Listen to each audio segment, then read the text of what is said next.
Hello, Seth. Don't worry about you'll see my screen looks fuzzy, maybe Mm-hmm. on your end.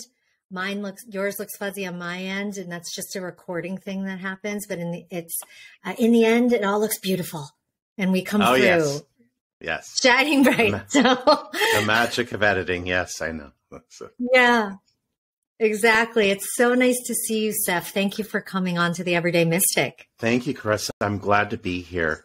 And of course, to share some amazing tidbits with your audience.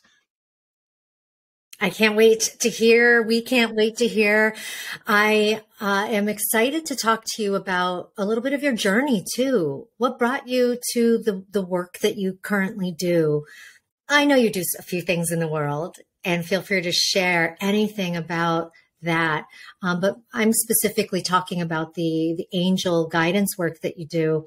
It's not the most typical path, Right? for someone to, step into. So what is it that brought you to this place? Yes. Well, I'd like to say that, something earth-shattering is what drew me to it, but I was more called to it. It called me. And what I mean by that is I want to start by framing that before I encountered the angels myself personally, I lived a very normal, I still consider myself living a very normal and practical, down-to-earth life. I enjoy great things in the world and life and experiences, and I was a successful business person in the real estate industry. And I had a huge setback in my life that encompassed a couple of different areas.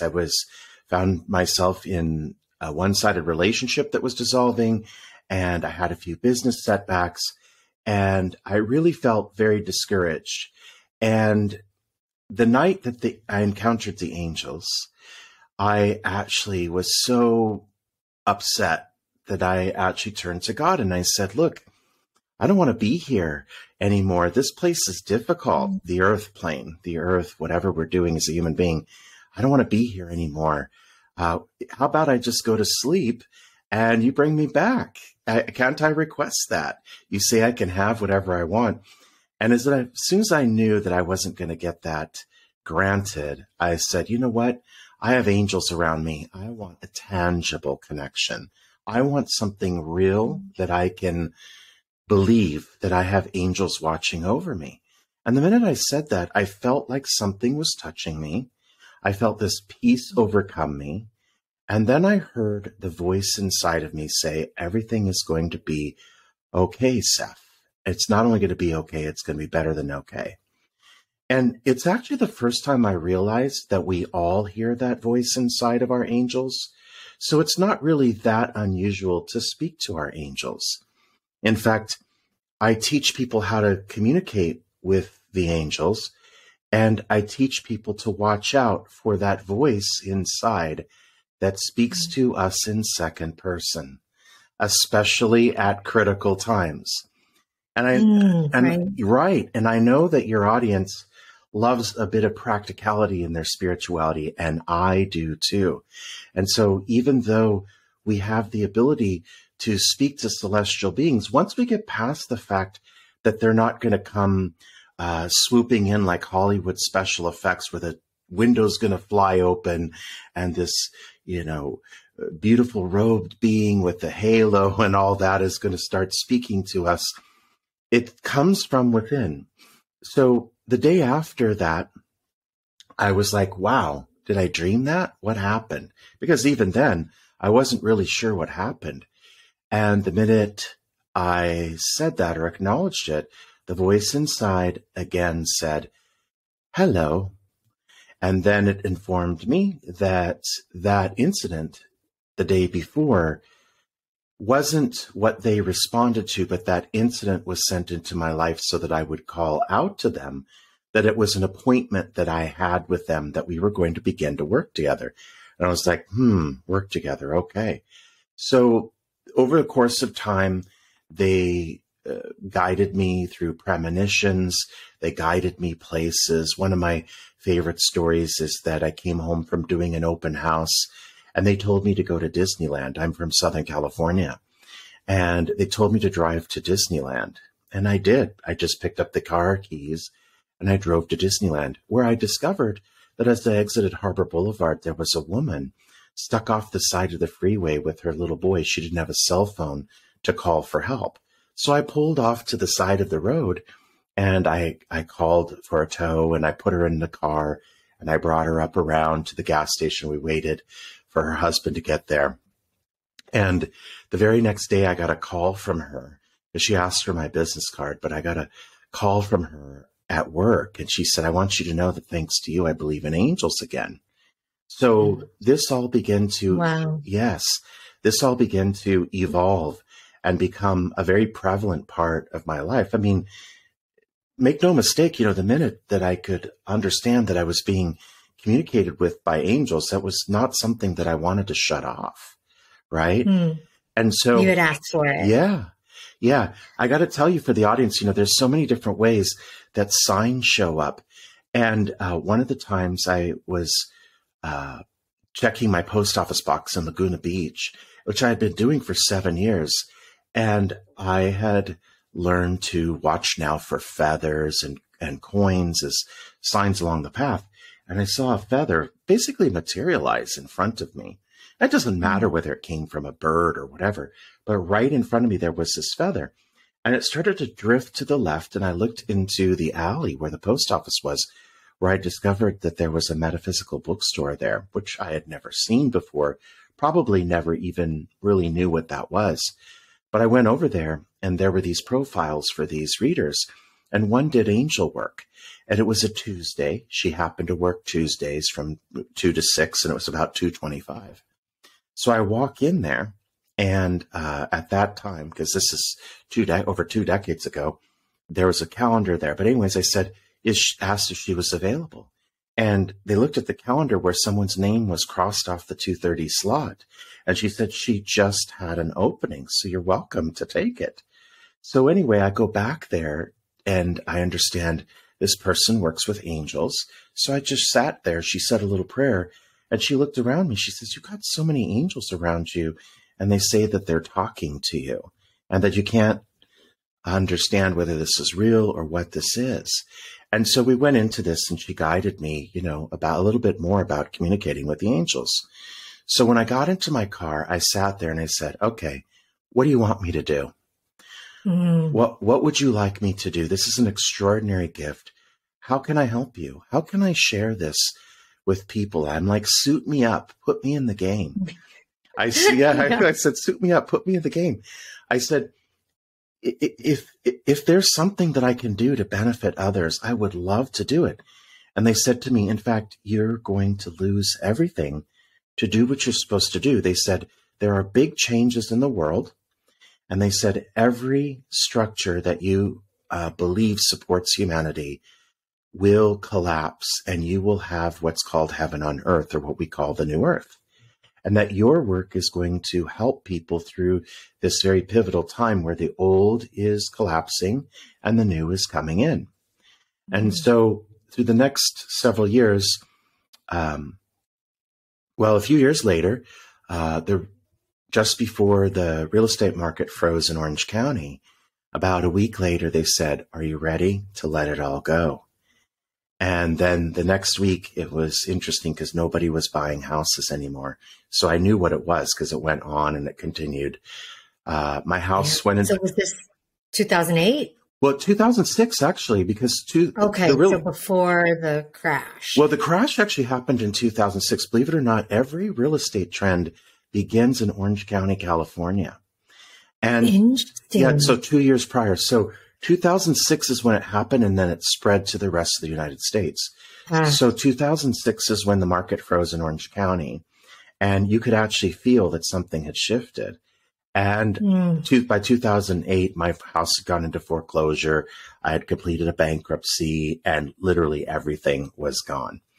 And so... How did you feel in that moment? Did you feel, because you said you knew it was coming, was it a relief and, oh, this is it, and it's happening, and I'm trusting it? Or were you like, oh shit, what's going on? No, I was pissed.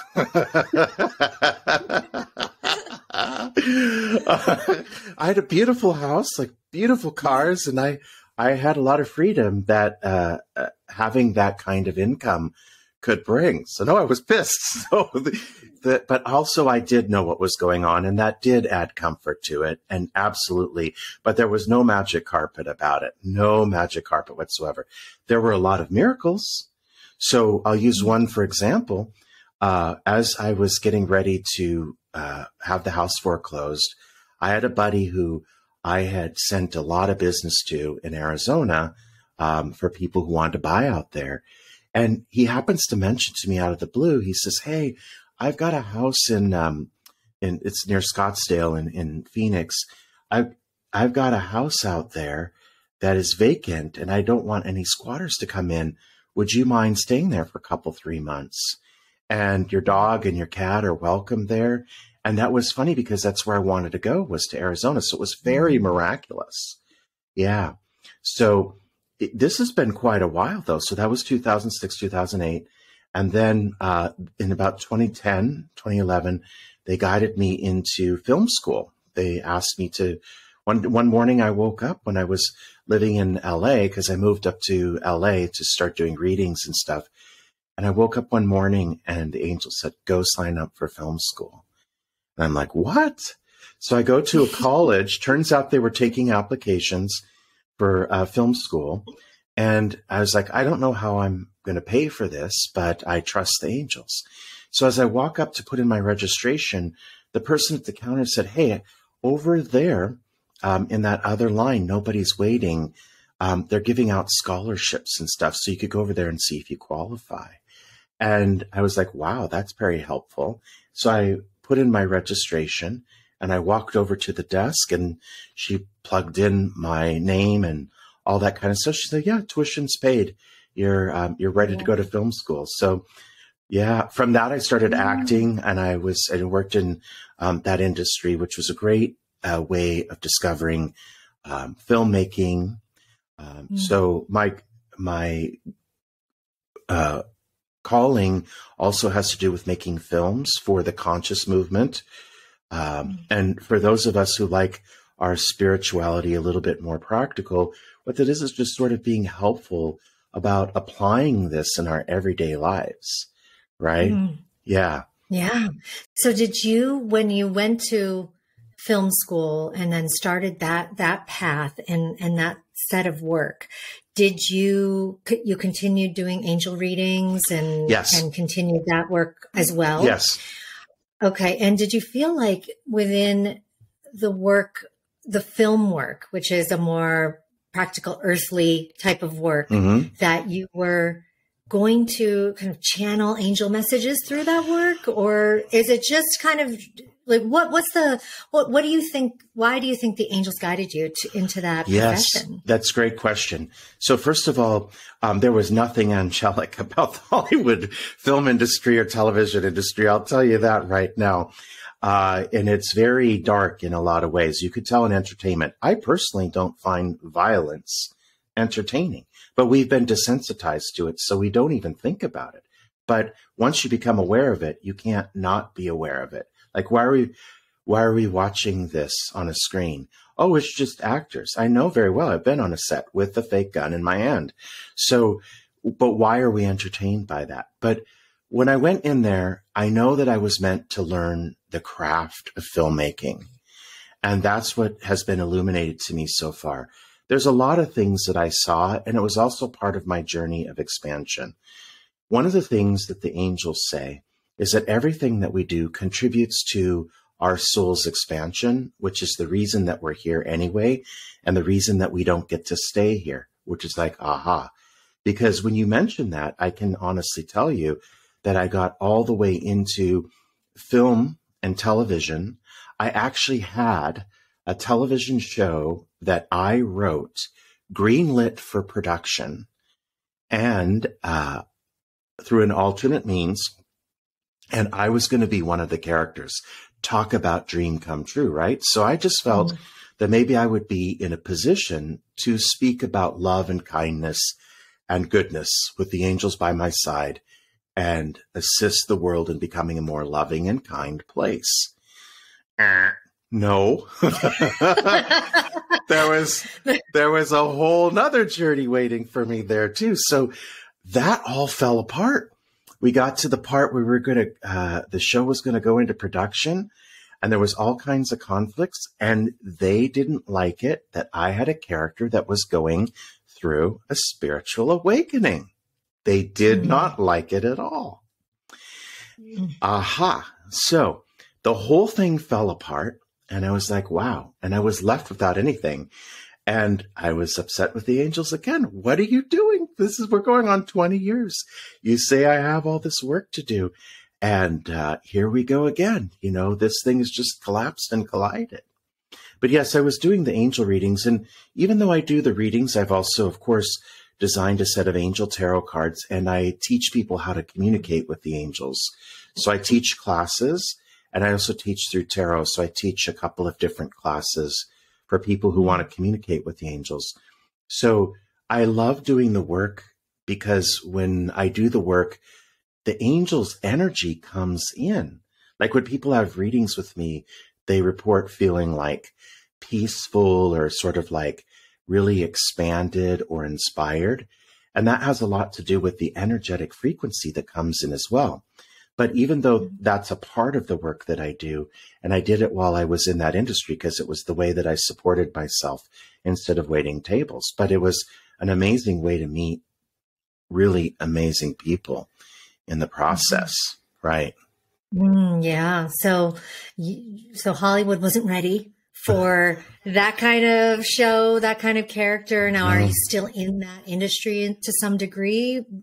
Continuing to spread consciousness? You know, I am a SAG-AFTRA actor, but I have put my membership on hold. And right now I'm really focused on a different aspect of where the angels have guided me to be, which is doing the work of teaching people. And I say revealing because we already know how to communicate with our angels. And our angels are here to guide us every day.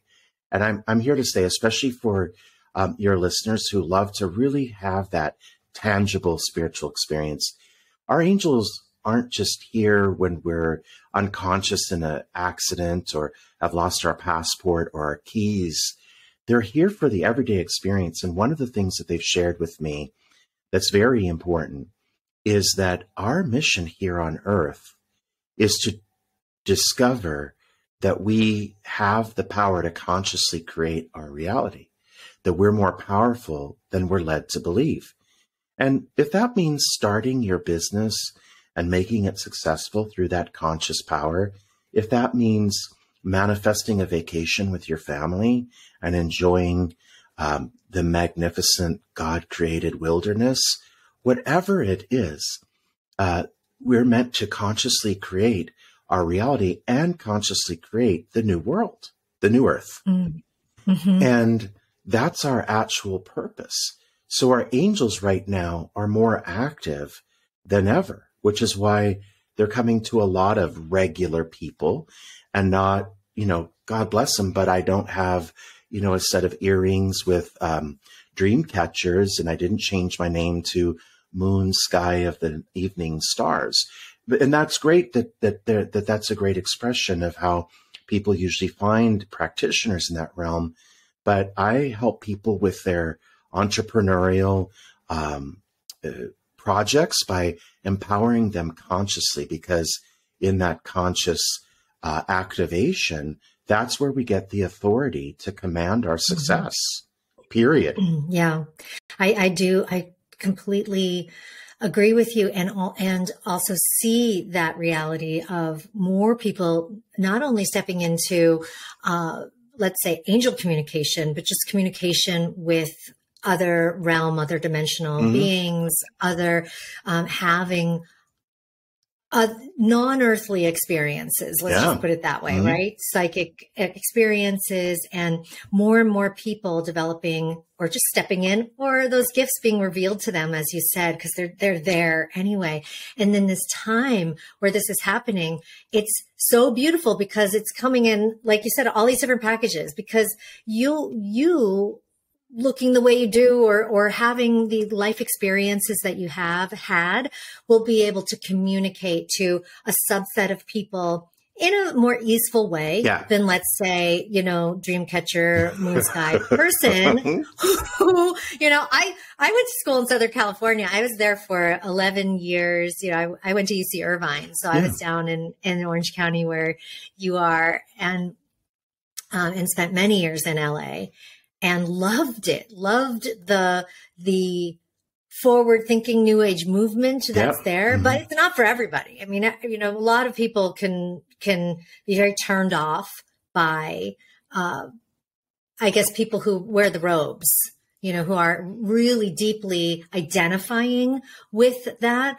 And like you said, nothing wrong with that, resonating with those identities and wearing the robes and the dream catchers.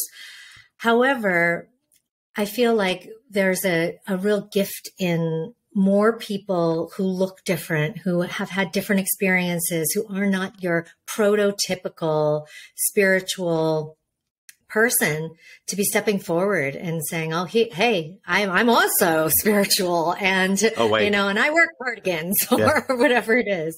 Yeah. Well, look, I have been down at the beach wearing a white caftan, celebrating my divine feminine with the goddesses. Now, if you want a good laugh, I'm 6'2" and built like a linebacker. So, if you want to get that visual in or out of your head, that's your choice. But, there are those aspects of it. The angels revealed to me that through this transition that we're in, that we all will be awake. And it's not going to look like that scene I just mentioned at the beach all the time. It will look like you running your business with help from above. Yeah. And it will look like you creating something amazing in the world with help from above. What it also means is that we're going to be guiding this earth through a transition of eliminating structures that create poverty and create inequality in the world. And what I mean by inequality, it's not the sort of woke conversation aspect of it. It's more of the way if you think, if you look at the monetary system and the way that the instruments, it's literally only supposed to be a system to make sure that the resources of the planet are equally distributed. Are they? I don't think so. Right? And so the system is so limited and limiting, and that's just one of them, right? Our government is the same thing. I mean, government, all of it, not red team, blue team, none of that stuff. The whole entire thing can't represent humanity. Humanity has become too much of a vast experience for it to be limited by these constructs. And we're meant to create new constructs that actually serve humanity and actually allow this world, and this is the way the angels say this, to be more like what God created it to be, because it's not at all. And if you want to know, they've also mentioned that God is helping us do this. So that's how God helps us through this, is through the help of his angels, and sent his angels to a lot of people who, as you said, who can speak to various people based on your background. Because when people feel like they're part of your tribe, if you've been in the business world and in the Hollywood industry and things like that, and you sort of have an aesthetic to you that you can speak to certain people, it's great. And if you can normalize your gifts that you have inside, it's perfect, because that's what we're here to do. Those gifts, exactly. Everybody has them. Everybody has them. I'm only here to activate them in you. Yeah. Yeah. I feel the same way. And why I created this podcast, I told you earlier, is to awaken people to that very notion that you are a soul in a body here on this mission, and you have all of these abilities, capabilities, and Seph's going to awaken you to your angel communication abilities, and then other guests are going to awaken you to your ability to speak to totem animals, and whatever it is, whatever the path of the awakening or the aligning, they're all amazing tools to awaken you to what's already there, right? Amen. To what's already Yeah. So the more we can normalize it, the more we can have those conversations. I am, yes, all for that. Right. Let's do that because, we've, we are, as you said, entering into this or are in, I wouldn't say entering in this pivotal time where we've got so much division Mm-hmm. and so much uh, confusion. I think because of that division, and it feels like there's this force trying to pull us apart, and then there's this like enveloping of through people like you, through really all my guests of bringing it all back together and reconnecting. Yes. And while we all have the power within us to connect, and that's what we're here to discover and to activate, one of the things that I always distinct that's very interesting, and all the greatest practitioners that you'll ever meet will say this: I hand the work over to the divine. I'm just a facilitator. And sometimes my jaw drops by what I see in sessions or when I teach classes and when I do all the speaking and any of these other experiences. And some of the stories that I get back from people who have purchased the tarot cards that I've printed that are activated with the angel frequency. So I hear about all these things. I've turned it all over to them. So your best practitioners are always going to be the humblest of people who turn their work over to the divine and just facilitate it with the guidance that they're able to tap into, which is absolutely amazing. And I would love to give a hopeful message to all of the audience that's listening to this who may feel a lack of hope by what they see in the outer reality. I can tell you that from what the angels have told me, they prophesied this experience as part of the journey to get to the heaven on earth. So if we're here, it means that we're on the right path. And also, I recall a time where I was doing, and you've been, I'm sure, when you're in downtown LA, when all the freeways come together and everyone's trying to merge over to the other sides and nobody's nice about it. And all of a sudden it's like gladiators on the freeway, because everybody's trying to get over to the other side. And while I was doing that, and it was chaotic, and I was trying to get on the 101 North from downtown LA, I heard the angels say to me, in the breath of that chaos of watching that freeway look like it's just never going to get it right.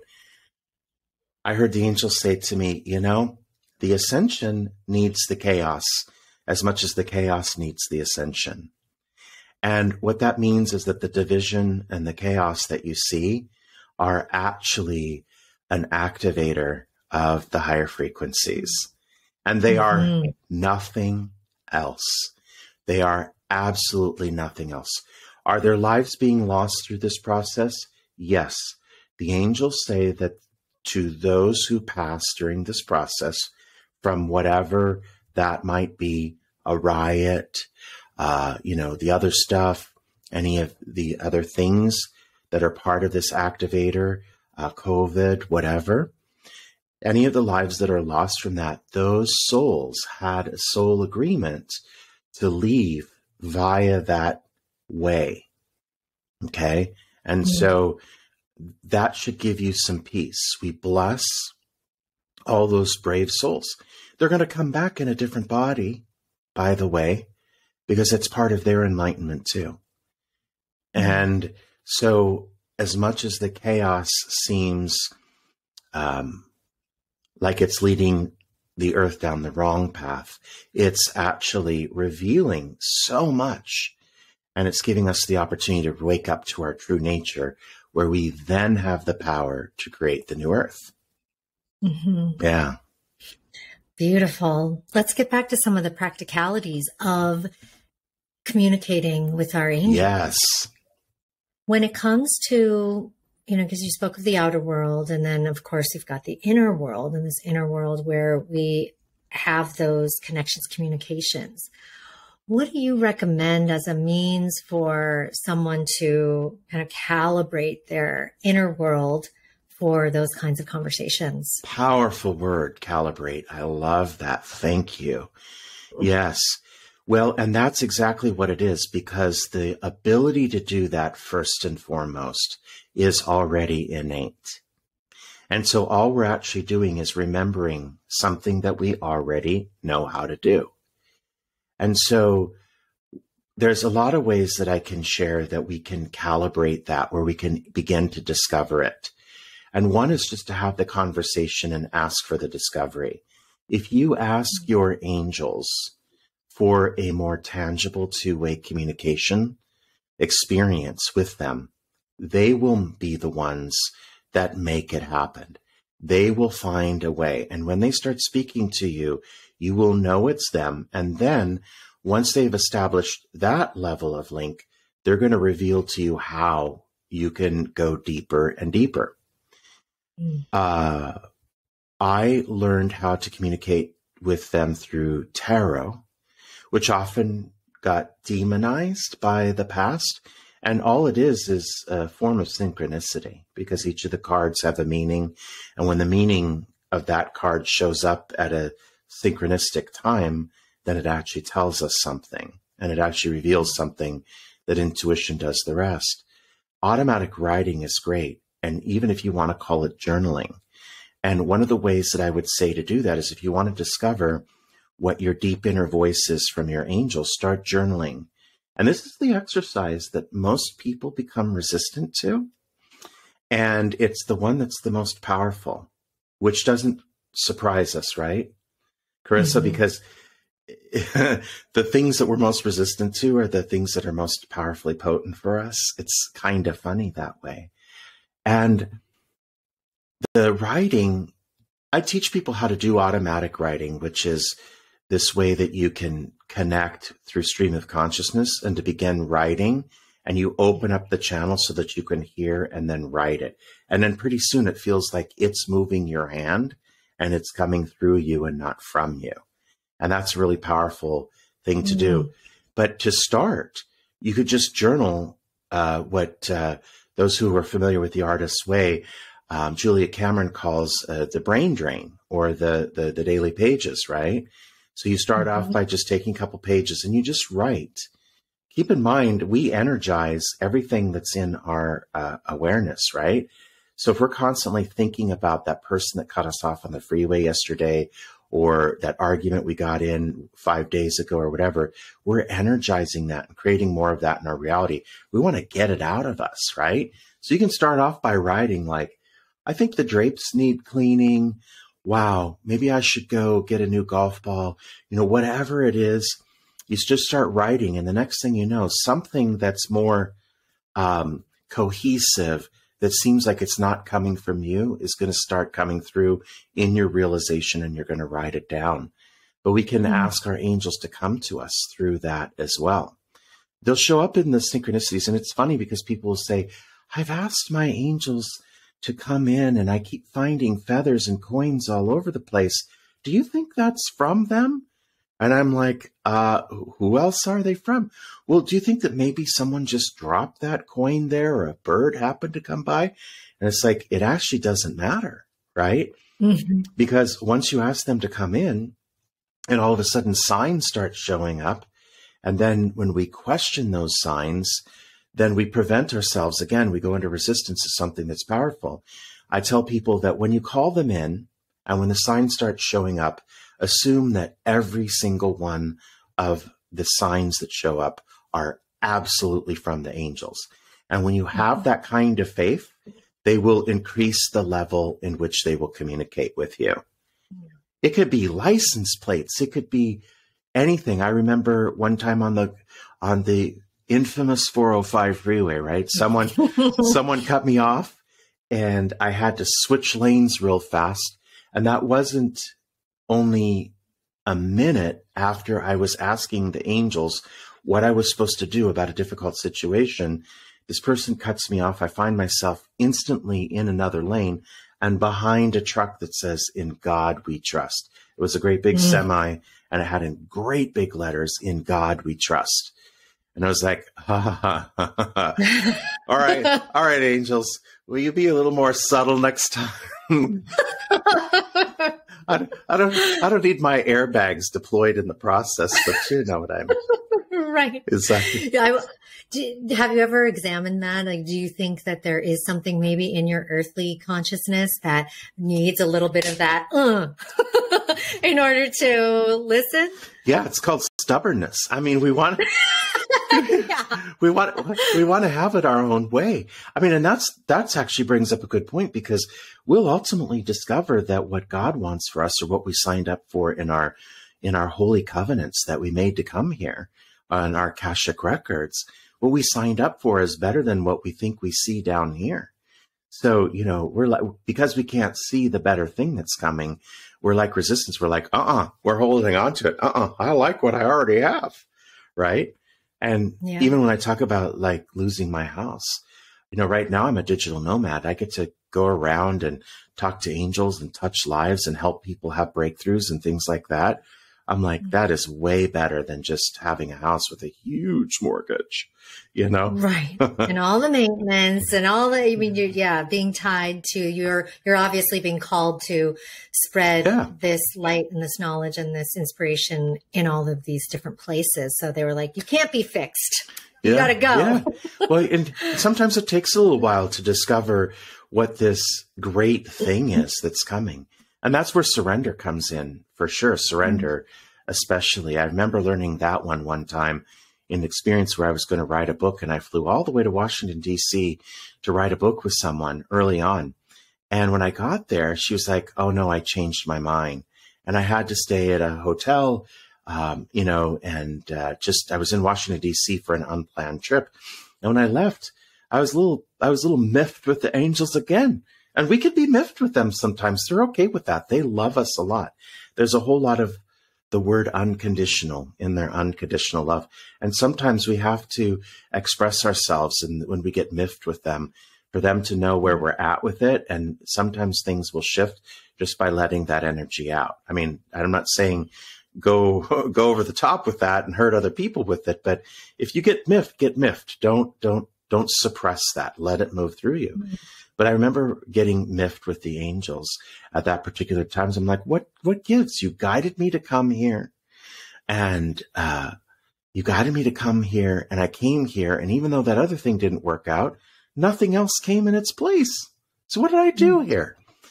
And then they have a very gentle voice inside, and you'd think it's mocking you, but it's not. And and it's like, did you ever notice that the things that you plan and choreograph never work out the way you think they do? And I'm like, no. And they're like, did you ever notice that the best things come to you from out of the blue in a way that you least expect? And I'm like, yeah. And they're like, well, maybe it's time to do a whole lot more surrendering and a whole lot less choreographing, planning, and trying to control your life. And I never forget that one, because beautiful lesson. Yes. Never forget that one, because, you know, that act of surrender, our mind tricks us out into thinking that we're letting go of the best possible scenario when we're actually opening up for it. Mm-hmm. Yeah. Mm. Yeah. I had a recent road trip. I was called to a particular place, a state that I thought, you know, this is where we need to go relocate and move. And it was a very strong intuitive hit. It was, you know, to the point of where I convinced my very practical husband to go on this road trip. We got to do this. And he was like, okay. And so we got in the car, we went. This took us through a few different states. We spent the time there. And then on the way back, had our downloading conversation with each other of, you know, how did we feel about this? What was it? What came up for us? And in the end, we've decided to relocate, but it's to one of the states that we drove through, not the one that we went to, which could, from earthly, you know, controlling kind of place, seem like, oh, it didn't work out, you know, right. My intuition was wrong. And be all judgmental about that. But the truth is that the journey is not, the journey is trust, it's surrender. And we found exactly what we wanted. It just wasn't what we thought it was going to be.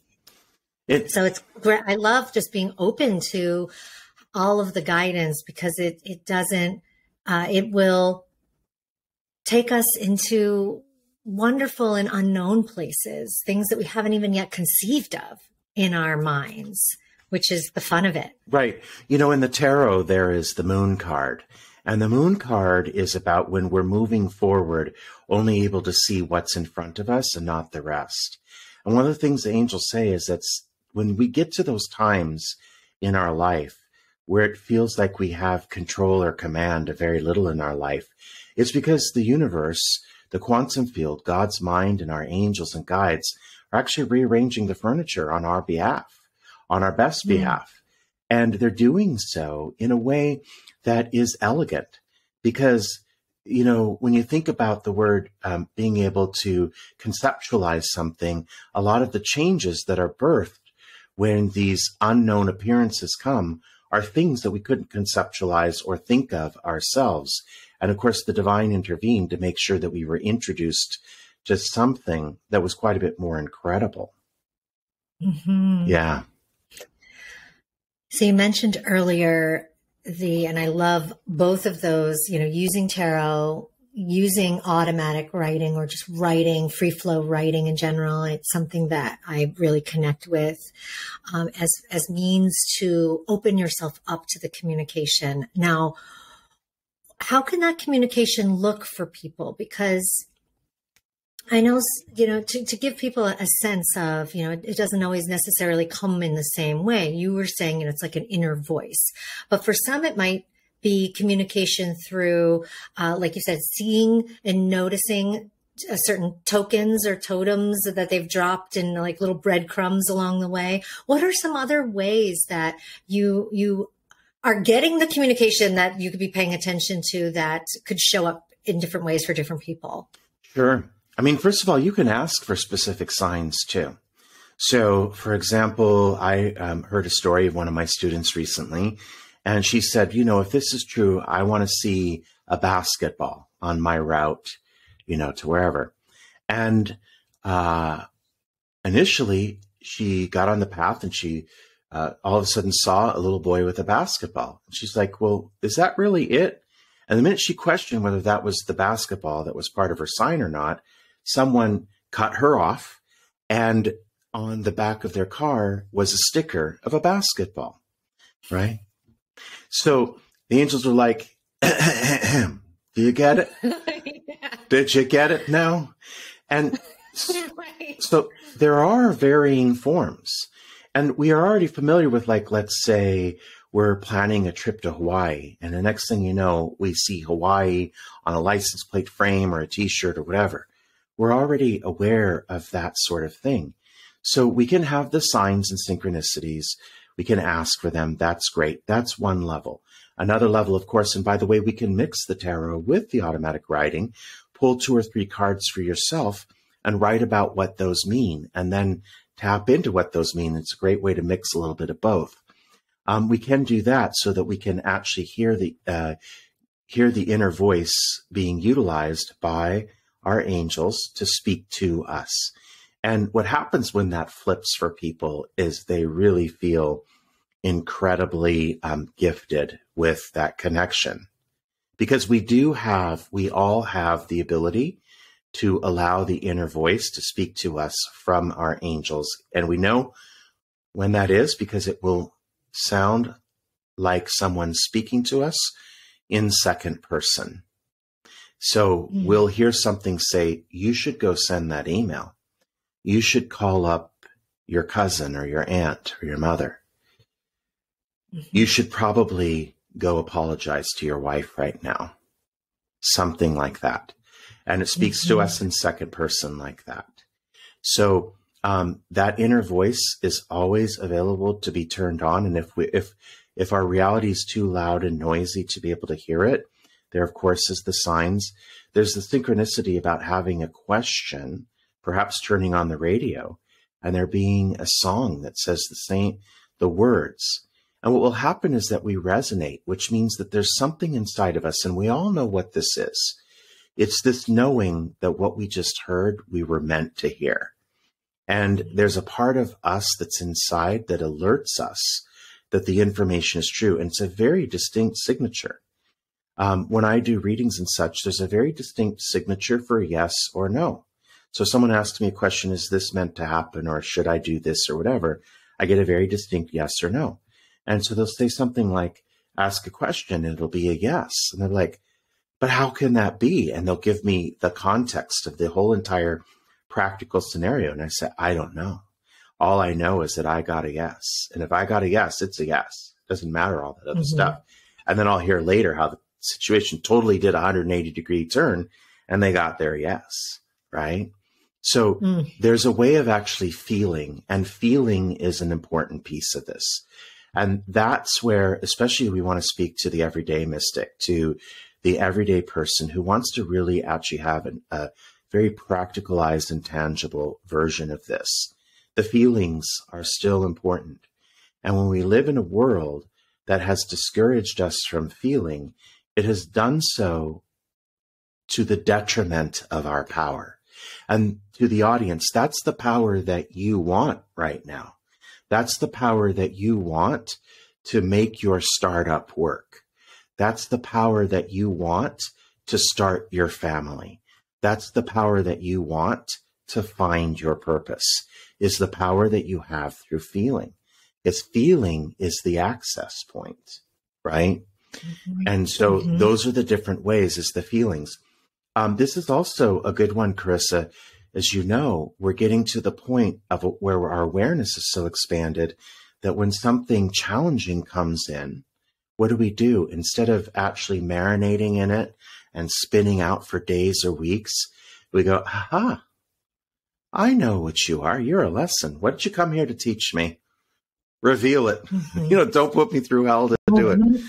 Right. Don't do that. Yes, because I find that it's the resistance to the lesson that's the hell. It's not that, the lesson is pulling you through hell. Yeah. It's that resistance to it. And all the time that it takes, or all the time you take avoiding it. Yeah. That's what is hell. But as soon as you let that in, you're like, oh, okay. Yeah. That's what it was. Cool. I get accused of not calling out people on their stuff, because when I have a dynamic with somebody, my first reaction now is to go, I wonder what this came in to teach me. And I don't make it anymore about that person being selfish, or that person being rude, or that person being something else, as much as I can. But when something triggers you, you recognize the trigger. That's another sign. You recognize the trigger and you go, oh, what is this telling me? And an experience will also be a lesson. And that's a way that they speak to us as well. And often, when we really get good at being able to hear the inner voice, what will happen is that our angels will narrate it. They'll actually shift the paradigm in the middle of it. So they'll cause us to see something with more compassion. They'll cause us to see something with the divine view of whatever it is that we're experiencing. And so there's so many different ways, because we may see something and we may have our immediate judgment of our mind.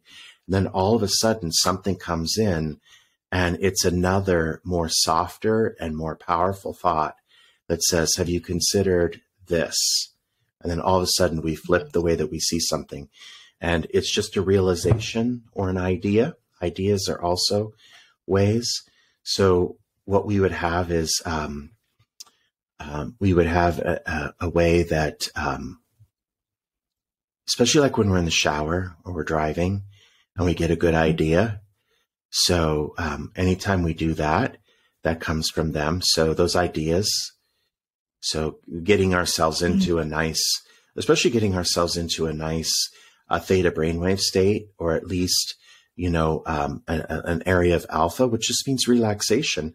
What I say to my practical people is, have you ever been on a camping trip and people light up the campfire, and then everybody sits around, and the next thing you know, the most beautiful and expansive conversation comes into place. You want to know why that is? Because fire, in that sense, it actually lulls us into a hypnotic state, into our higher brainwave states. It mesmerizes us.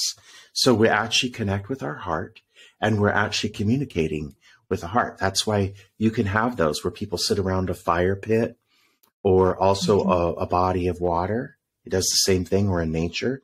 And all of a sudden we loosen up, and we're no longer communicating from our mind, we're communicating from our heart, which also means that sometimes our angels can use someone else's words to speak to us too. Someone may say something to us at just the right time, and it was exactly what we were supposed to hear. So there's all those different ways available to us. Oh yeah. I mean, it just endless, and the openness to, and the surrender to, and the trust of seems to be what our job is. Yeah. Our responsibility is to open to. With your readings and the work that you do with the actual angels, are you always communicating with your angels for your client, or are you communicating with your client's angels for them? I get that question a lot. I love distinctiveness. First of all, even though we've embodied the angels in like these beautiful winged beings with robes, it's a field of energy, which is ultimately the mind of God. And it's a way of connecting with the mind of God. And I often use this sort of analogy that the bee and the flower find each other because they're connected to each other through the quantum field. And the quantum field is the mind of God, right? So the bee doesn't go looking for the flower. The flower isn't desperately waiting for the bee. They find each other through a level of communication because they're connected through the mind of God or the quantum field. Okay. And, so that is just our connectivity when we're in that alpha, theta brainwave state, is that we automatically go into connectivity to the divine mind. And when we're there, that's when we're open up to everything that we need to know and everything that expands us. That's why people who meditate are expansive people. And that's why being in our head keeps us from expanding, is because we keep accessing and downloading as long as we keep connecting. And the angels aren't necessarily individuals. And newsflash, we aren't either. So we're actually one being that appears to be separate in this world, but that's where this is a sort of a dream of the soul or a hologram. So we're a singular being in these multiple bodies, and the same thing is true with the angels. So when we're working with them, we're working with them as a field of intelligence. Now, can they materialize as Archangel Raphael or Nancy, the parking angel, who's especially good at those super thin parking spots at Trader Joe's?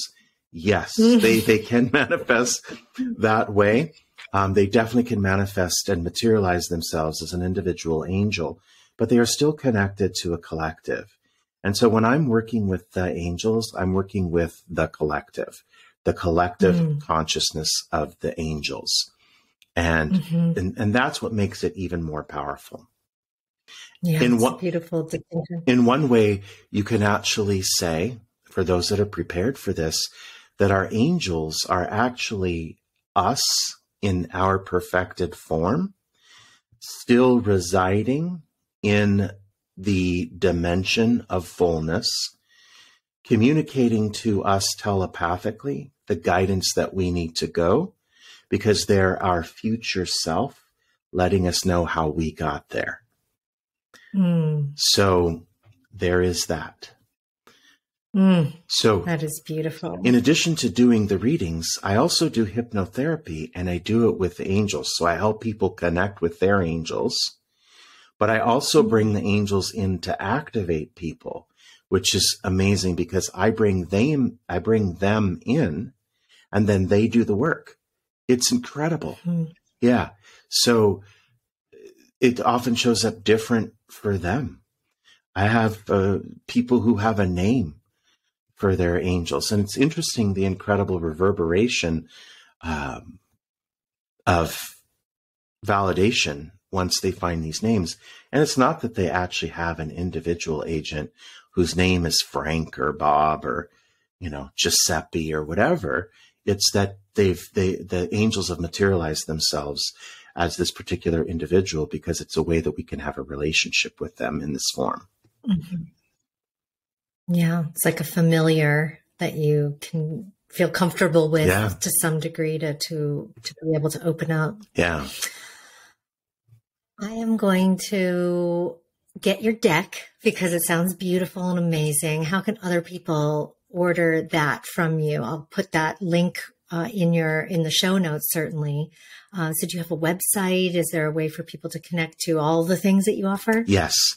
Go to my website, which is talktomyangels.com.